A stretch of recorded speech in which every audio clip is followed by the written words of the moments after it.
There are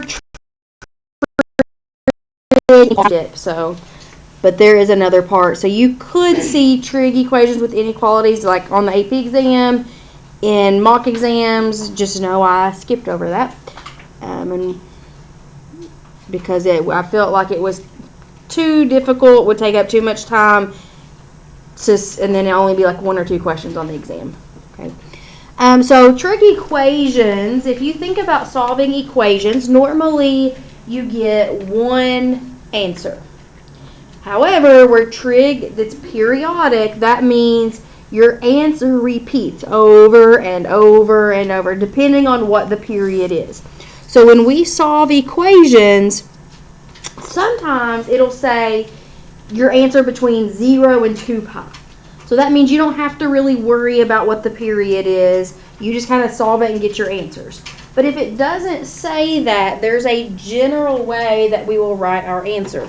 We'll solve it like normal, and then we'll tag on a little piece at the end of our answer. And that little piece, if it's sine and cosine, we add plus 2 pi k.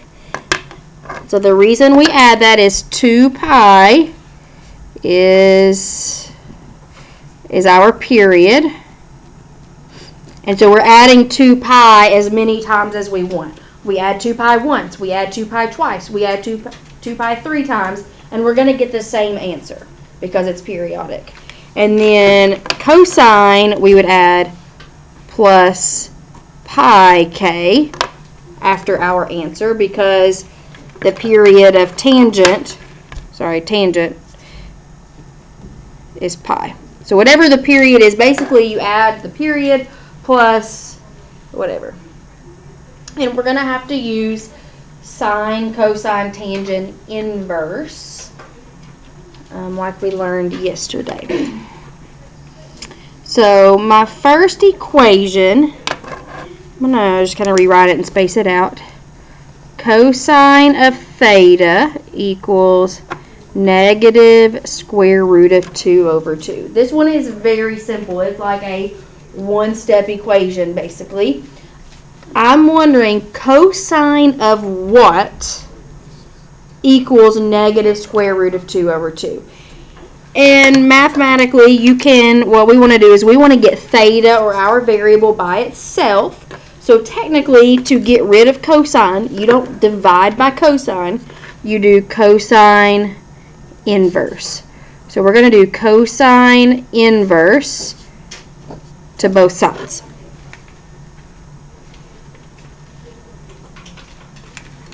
And that's going to cause the cosines to cancel. So theta is cosine inverse of negative square root of 2 over 2. So basically we're saying, okay, cosine of what angle gives us negative square root of 2 over 2? And there potentially could be more than one answer. So look at your unit circle and find where cosine, now is that the x value or the y value? X. So you're looking at all of the points around your unit circle where the x is negative square root of 2 over 2. And what might that be? 3 pi over 4, is that all? And 5 pi over 4. So if we plugged in 3 pi over 4 and 5 pi over 4 for theta, we would get negative square root of 2 over 2. But technically that's not all. There's infinite numbers that I could put in for theta to get that answer because it's periodic. So what I have to do is I'm going to say plus 2 pi k to both of those.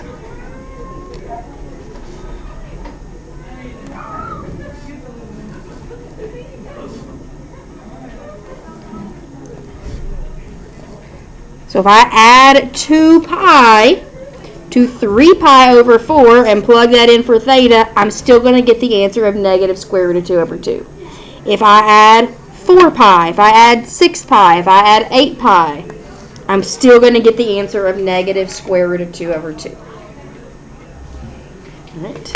So number 2, very simple. Sine of theta equals negative 1. And I need to get rid of sine. I want to get theta by itself. So I do sine inverse of both sides.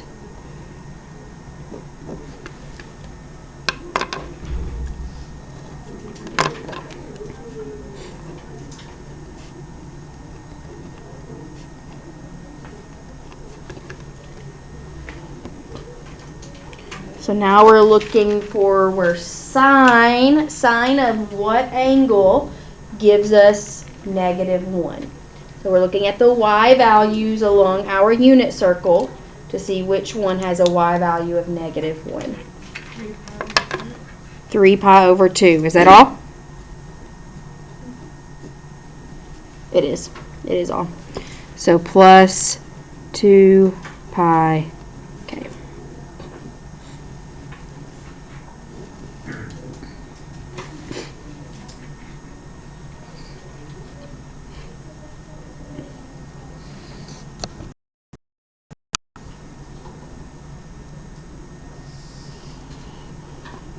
Number 3, tangent of theta equals 1 over the square root of 3. So notice this answer does not have the denominator rationalized.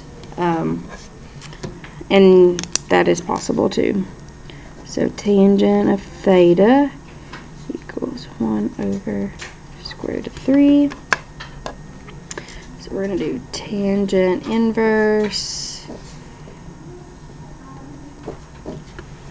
Now this one is not as obvious.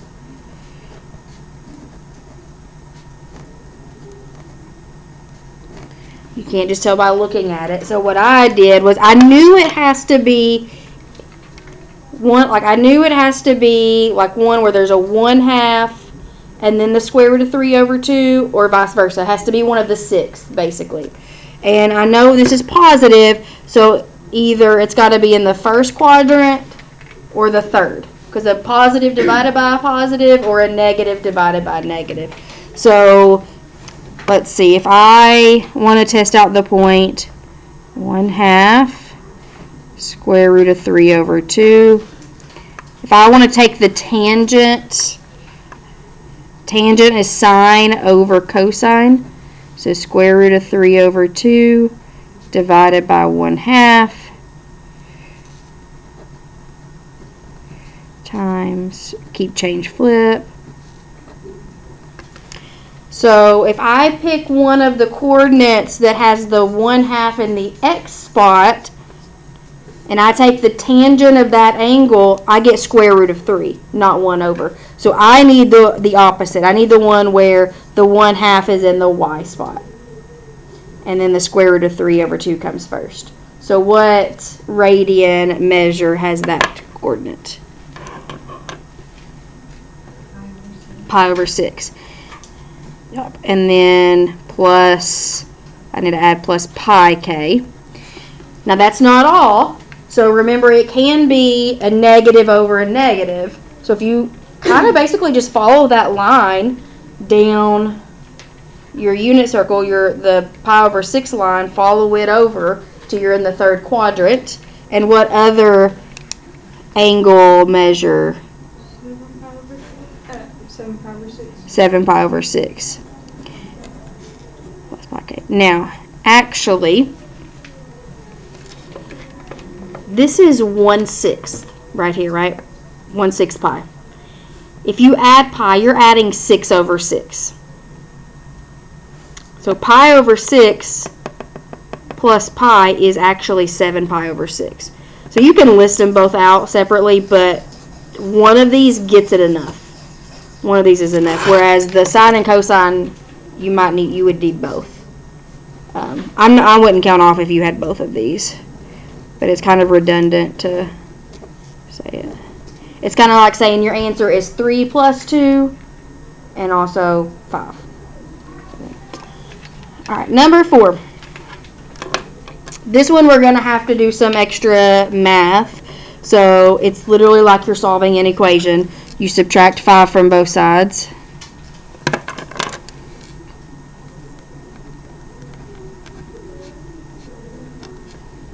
And then you divide by 2.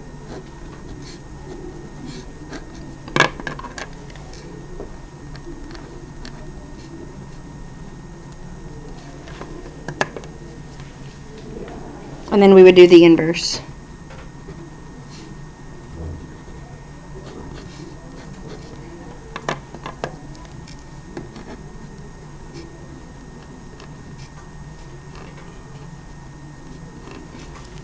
So we're going to look at the unit circle. We want sine to be -1/2.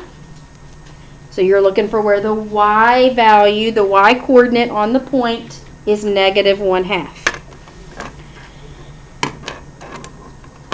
And there's 2 of them. 7 pi over 6. And then I need to do plus 2 pi k. And also 11 pi over 6 plus 2 pi k.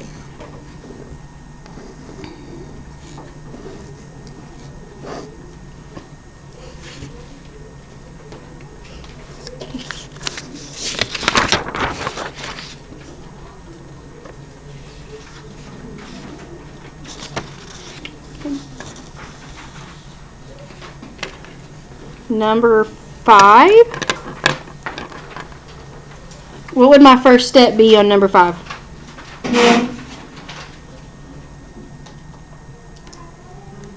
Divide by 6.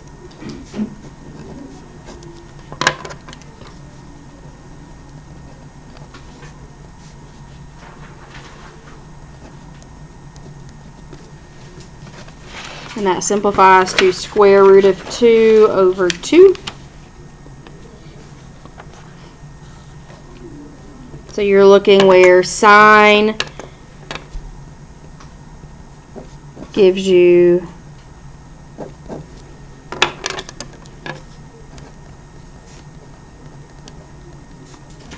square root of 2 over 2.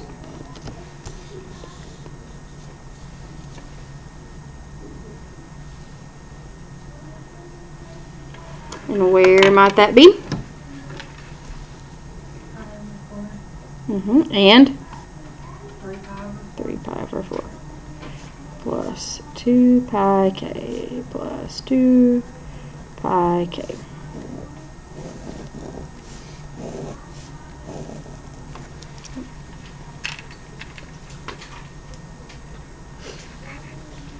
Alright, number 6 is worded a little different, but it's not any harder. It says f of x is 3 plus 2 cosine x and g of x equals 2. It's real wordy, and this is probably how they're going to be worded on your test, on AP exam, but it's the same thing. What are the x coordinates of the points of intersection? Points of intersection means you just set them equal to each other. And it specifically says from 0 to 2 pi.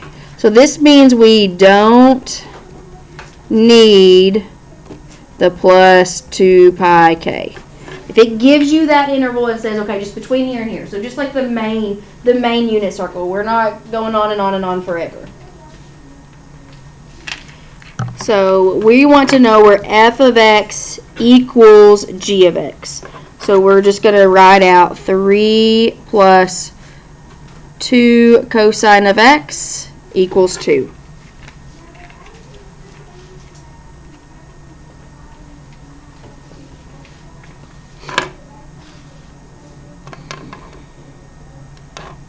If I subtract 3, I get 2 cosine x equals -1. Divide by 2.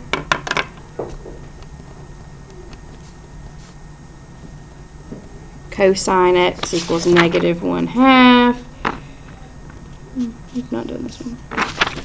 So where is cosine? What x coordinates are -1/2? Any others? 4 pi over 3. So we do not have to specify the plus 2 pi k. obviously I don't know what you would see on the AP exam. I would expect that, like, your answers, like, you're not going to have one answer that's pi over 4 plus 2 pi k and one that's plus pi k. Like, I don't think you're going to have to differentiate between those two. So if you can get the pi over 4 and the 3 pi over 4, you'd be okay. I'm assuming. Now, we also can square trig functions. Like, we can do sine times sine. And when you square something, like you do x times x, we say that's x squared. If we say 10 times 10, that's 10 squared. And when we do sine times sine, we say sine squared. But the way we write it is a little funky, because if you write it like this, what that means, it really means this, sine of x squared. So you have to be careful. So the way, like, people started writing these, just so there wasn't any confusion, the less common way is really strange. It doesn't make sense. Like, if we were doing sine and we wanted to have, no, never mind. I told you wrong. Never mind. So the first way we do it, sine of x, you can put the whole thing in parentheses and square it. That's not how I'm going to do it. That's not how you'll likely see it. Normally, you'll see the squared after the sine. It'll say sine squared of x.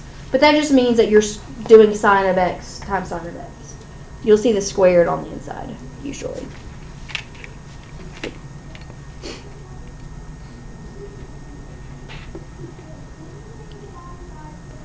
So that's all that means.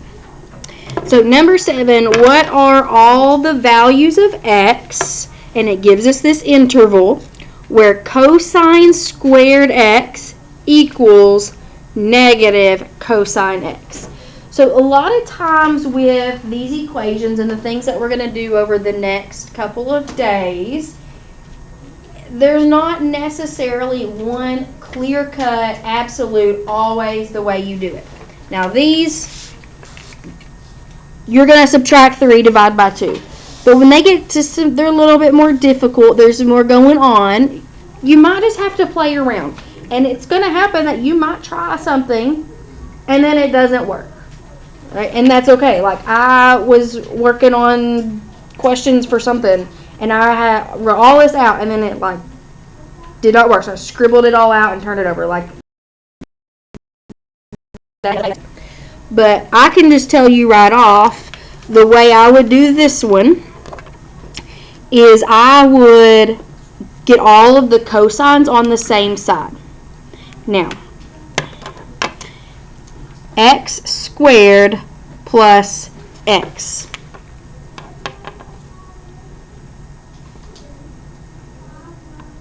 Is that x cubed?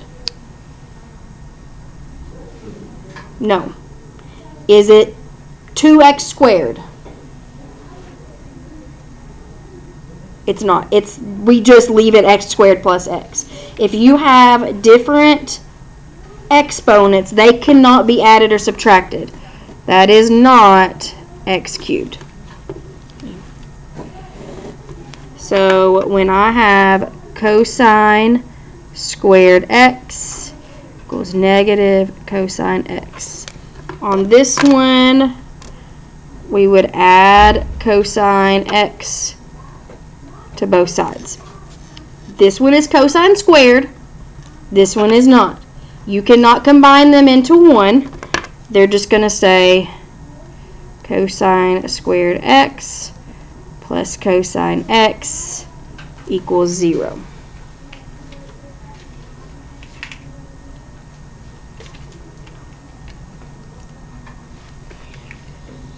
If these weren't cosine, if I had this x squared plus x equals 0, when I did quadratics with algebra 2, I would have said, okay, look for a GCF.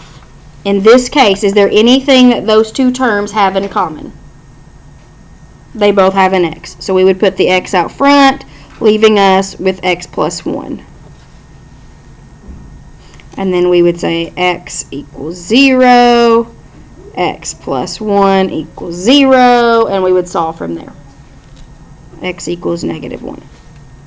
That's if it was just like normal algebra 2 stuff. But now it's trig. But the process is the same. We look, both of those have a cosine in them. So I'm going to factor out a cosine, leaving cosine x plus 1 equals 0. So a lot of times, if you have a trig function, at least for now, if you have a trig function and one of them has an exponent, you're probably going to be doing some form of factoring out a GCF. Try to kind of get everything more on the same side if you can. And again, you might figure out, you might try something and then it not work, and then you might have to take another route. But kind of try that first.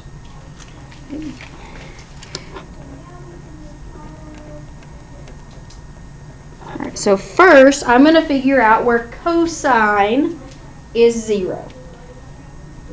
So cosine of what angle? So I'm going to be looking around my unit circle at the x values. Which one has cosine at 0, has an x value of 0? Pi over 2 and 3 pi over 2. Okay.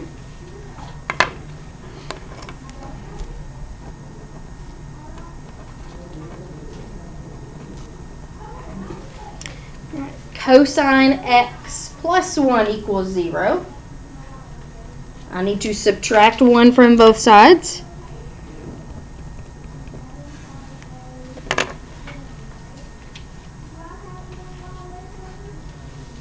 So now you're going to look at your unit circle and tell where the cosine is negative 1. So what point has an x coordinate of negative 1? Pi. Just pi, yes. All right.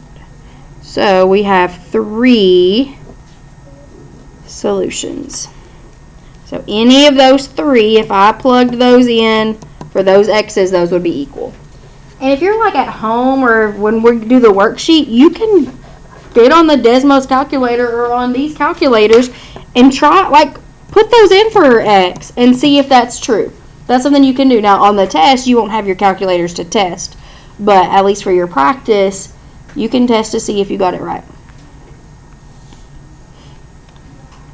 Alright.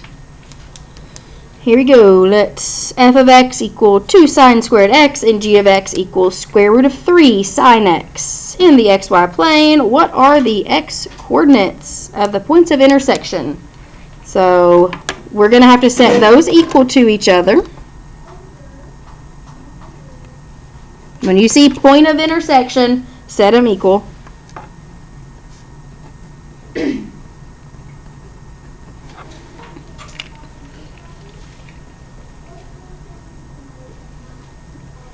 And then this one's going to be a lot like the last one. You've got a squared, you've got both things are sine. You've got all sine, one of them squared and one of them's not. So get them on the same side and factor out a GCF. So I'm going to let you try to get that far. So if I moved everything to the same side, I would have 2 sine squared x minus square root of 3 sine x. You can't combine those, add them in any way, because one has a squared, one does not. And then I do notice that they both have a sine in them, so I can factor out a sine. Like when you have an x squared and you factor out an x, you're still left with an x. So when I take out a sine, I'm left with 2 sine x minus that square root of 3.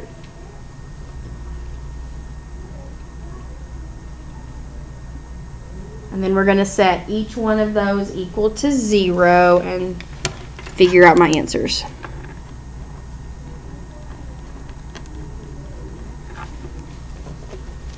So the first one will be easy.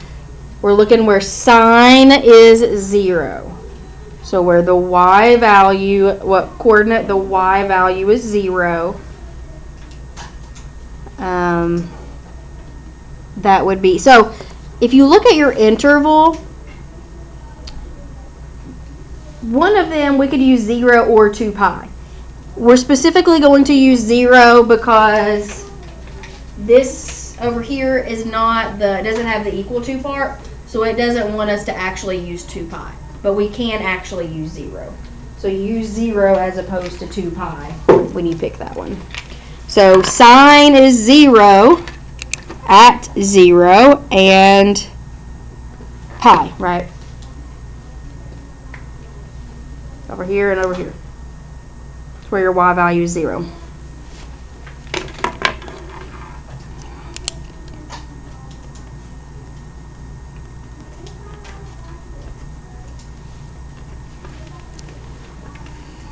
So then over here I would add square root of 3 to both sides and then divide by 2.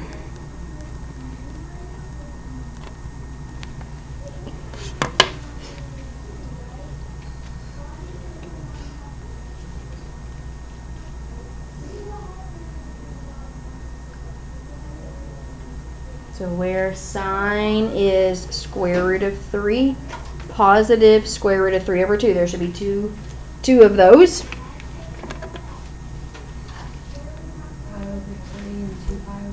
Pi over 3 and 2 pi over 3. Very good. 4 more. Yes.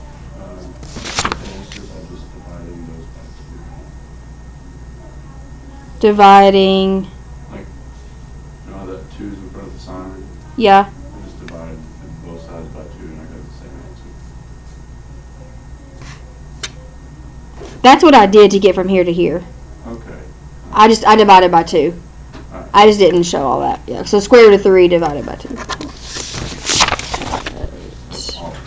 Oh, okay. Gotcha. Let's see.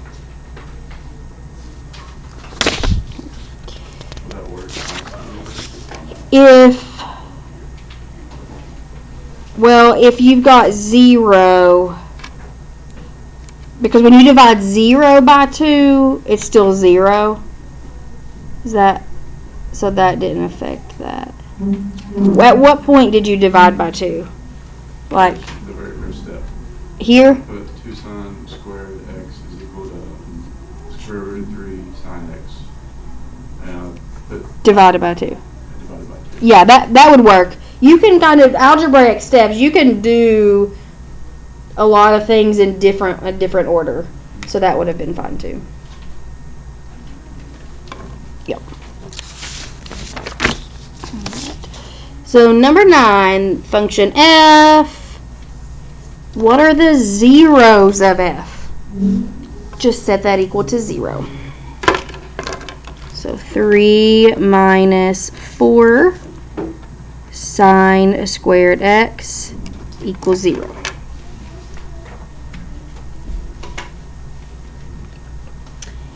Now this one I don't have multiple signs anywhere, so there's not going to be a GCF. So let's do our normal algebraic steps. We can subtract 3.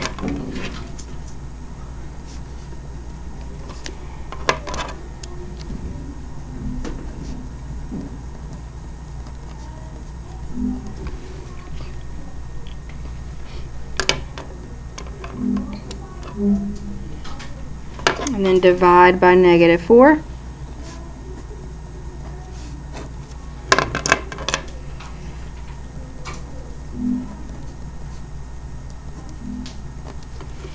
And again, sometimes, remember I said, like, you could try this. Now, this is going to work because I know how it works out. But if you tried something and then it didn't work, oh well, just start over. No big deal. But sine squared of x really just means sine squared. So what if I had x squared, just plain old x squared equals something? How would I get rid of the squared? You square root it, yep. So if all you have is just a sine squared and no other signs to find a GCF, you can take the square root.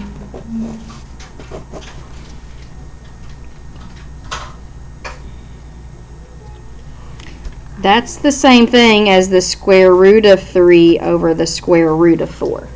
So when you square root a fraction, you can just do the square root of the numerator and denominator separately. So this would be sine x. So that gets rid of the squared, equals the square root of 3 over 2. Now when you take the square root, we learned this in Algebra 2 when we're solving equations, you have to put the plus or minus in front. So when you square root, add plus or minus. So I'm looking where sine of x is either positive square root of 3 over 2 or negative. Because if I go back to my original problem and I square a negative, it's still going to turn out to be positive. So that's why you have to look for both. So that's one thing you'll have to remember, and it's hard to remember, but when you square root, you have to have the plus or minus. You got to look for both the positive and the negative. So we would have most likely 4 answers.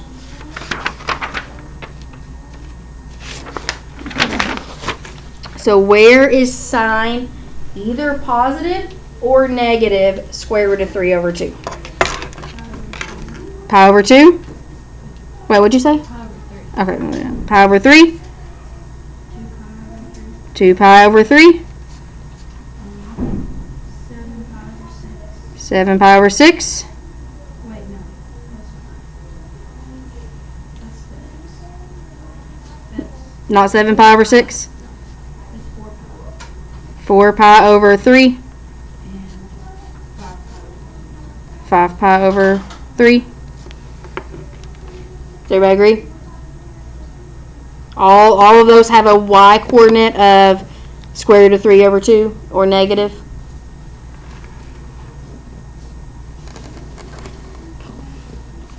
Again, when you go take the AP exam, you need to start off and draw the unit circle. You do not want to have to think of it every single time and try to think of it in your head. I don't even want to do that. I don't have it memorized enough to do that. I know some of them.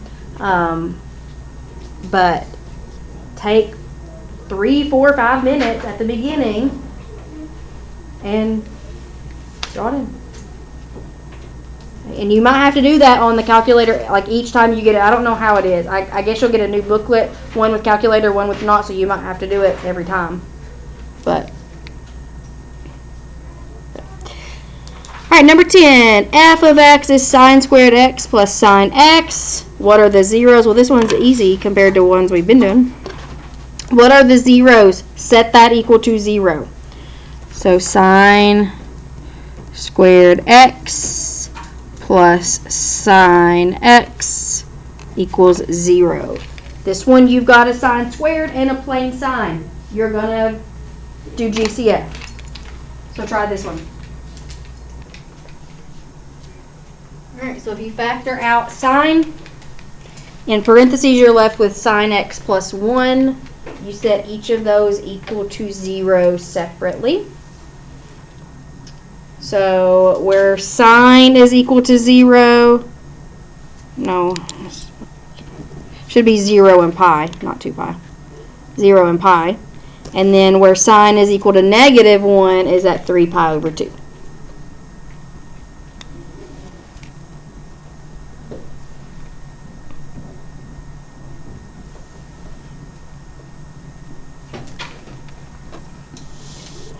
Number 11, f of x is this, g of x is that. We want the x coordinates of the points of intersection. That means I'm going to set them equal to each other. For cosine cubed x, that just means it's cubed, equals 3 cosine x. So we have a cosine with an exponent, a cosine without. So chances are we're going to solve this by getting it all to one side and factoring out a GCF. So I am going to move this over here to the left.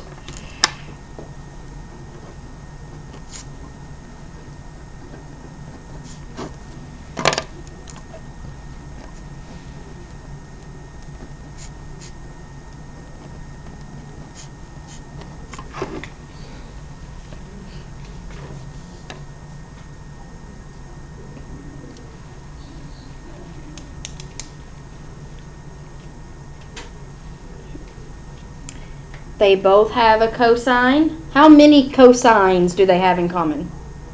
Just one, right? I can only factor out one cosine. And then numbers in front don't have anything in common, so I can't factor anything out from those. So inside I still have this 4, and I still have cosine squared x minus 3. Because if it's cubed and I take one of those out, I'm still left with squared. So cosine squared.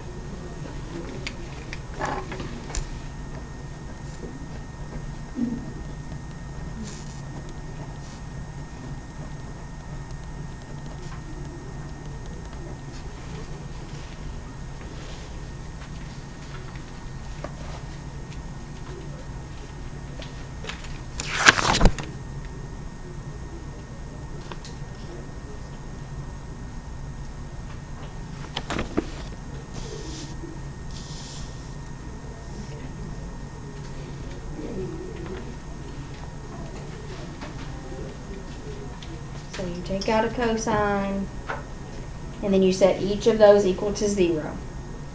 Look at your unit circle. Where is cosine equal to 0? So what coordinate, what radian measure has an x coordinate of 0? Pi over 2 and 3 pi over 2. Very good. Now this part is very similar to number 9, but it uses cosine instead of sine. But similar process. So we will add 3 to both sides.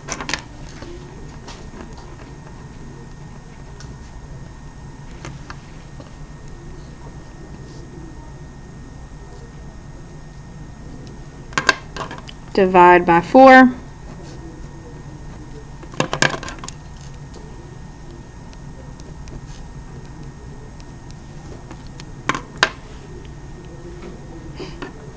And then take the square root.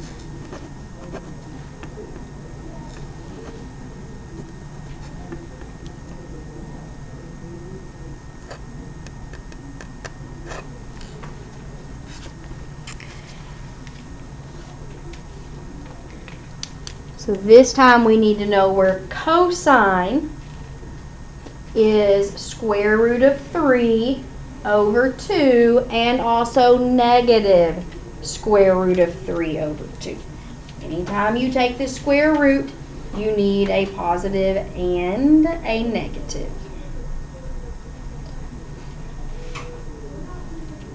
So look at your unit circle, find all of the x values that have either a positive or a negative square root of 3 over 2.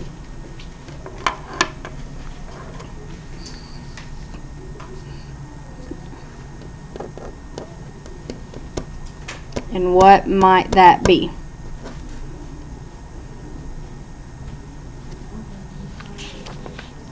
What is it? 11 pi over 6. 7 pi over 6. 5 pi over 6. Pi over 6. There you go.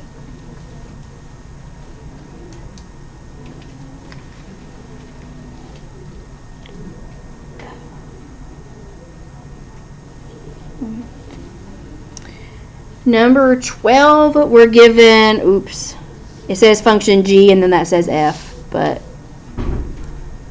pretend they're the same. Square root of 3 cosine x plus 2 cosine x sine x. Woo. What are the zeros? That means we're going to set it equal to 0.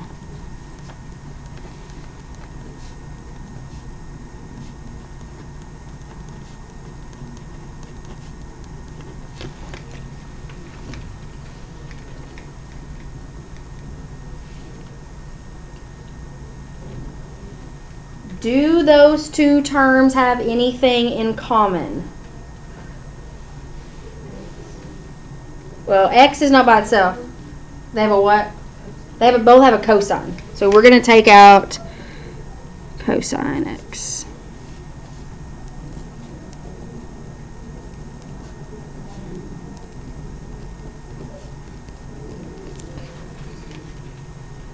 When we're doing trig, the x is like paired with the cosine. So the only way you can get the x out of cosine is by doing the inverse. And we don't need to do that here yet. So when I take out the cosine, I'm left, this one has the square root of 3, this one has the 2 and the sine left over.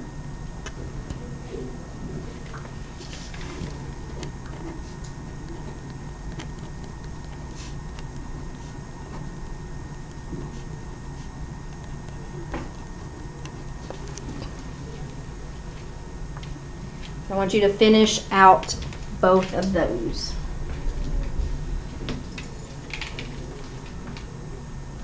So I got pi over 2 and 3 pi over 2, and I think the others are right, 4 pi over 3 and 5 pi over 3. Excellent job.